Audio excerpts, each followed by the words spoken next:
Nous reprenons notre parcours des règles de design API avec maintenant la catégorie path. Path lié à chemin ou plus exactement à path. Le path en anglais correspond donc à la partie de l'URL qui identifie la ressource sur laquelle l'API va agir. Il est donc aussi souhaitable que possible que ce chemin soit clairement compréhensible. Cela va faciliter le travail du développeur, cela va donc augmenter nos chances de le voir choisir nos API et les adopter. Et cela va aussi faciliter la vie du développeur dans son interaction avec les métiers. Pour cela, nous avons quelques règles à suivre, dont voici la première.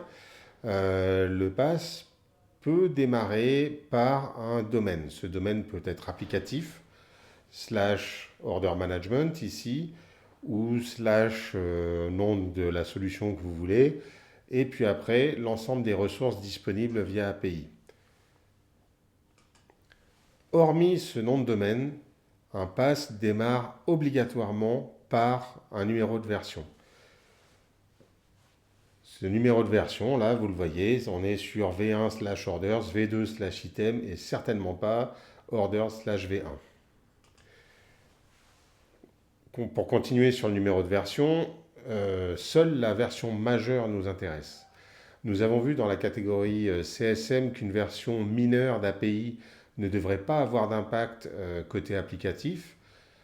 Si vous mettez un numéro de version mineure dans votre pass, clairement, vous allez avoir un impact. Vous allez obliger le développeur à changer cette partie-là, alors que normalement, il ne devrait pas en avoir besoin.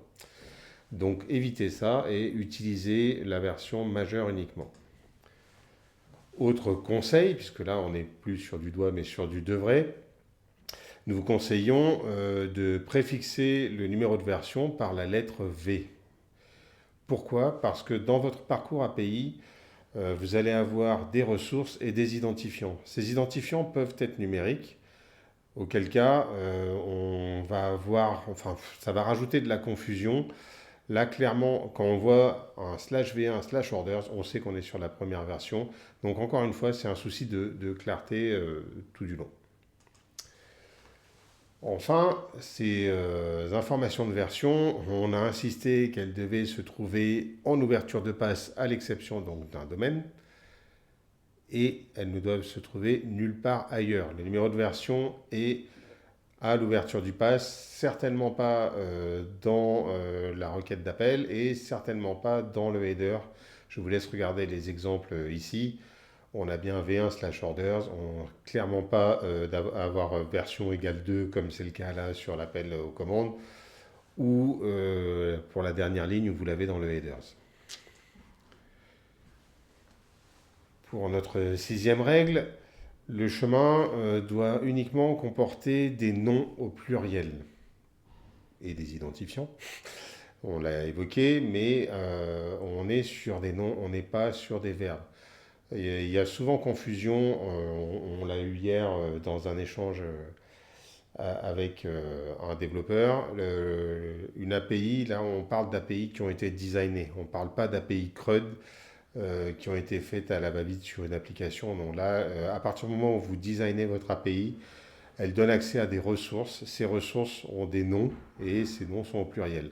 Quand vous listez, comme c'est le cas pour le troisième do ici, donc le patch, vous êtes dans les clients et vous allez parcourir, une fois dans la liste des clients, vous allez parcourir le client qui a l'identifiant E149C8. Une URL bien formée, un pass bien formé, c'est comme ça. Septième et dernière règle, l'URI ne devrait pas dépasser 6 niveaux.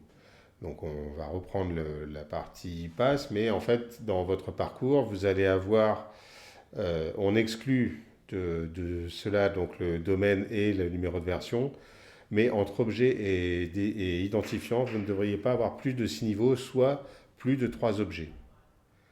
Donc encore une fois, ça milite pour du design. Vous allez pouvoir penser parfois qu'en descendant, je ne sais pas, d'une région, je vais à un entrepôt, je vais à une allée, je vais à une armoire, je vais à un tiroir, je vais à une rangée, enfin bref. Là, peut-être que ça vaut le coup de faire un autre proxy API qui va attaquer directement l'armoire, par exemple. Il faut prendre le temps de bien identifier les ressources que vous allez utiliser et passer du temps sur le design des API, tout simplement pour rester compréhensible et efficace. Certains d'entre vous ont peut-être fait du SQL, vous vous rappelez enfin, certains le font peut-être encore, des très très longues requêtes que l'on pouvait avoir en SQL à partir du moment où vous avez des jointures, etc. C'est pour ça que les vues sont arrivées, donc il y a des moyens de simplification. Là, votre moyen de simplification, c'est le design. On se positionne ici sur des proxy API, donc au niveau de l'API Gateway. Au niveau de l'API Gateway, vous avez tout à fait possibilité de créer d'autres proxys qui vont pouvoir attaquer à un niveau plus loin sans avoir un parcours immense. Donc ne dépassez pas 6 niveaux, ne dépassez pas 3 objets par passe. Et nous en avons fini avec la catégorie path.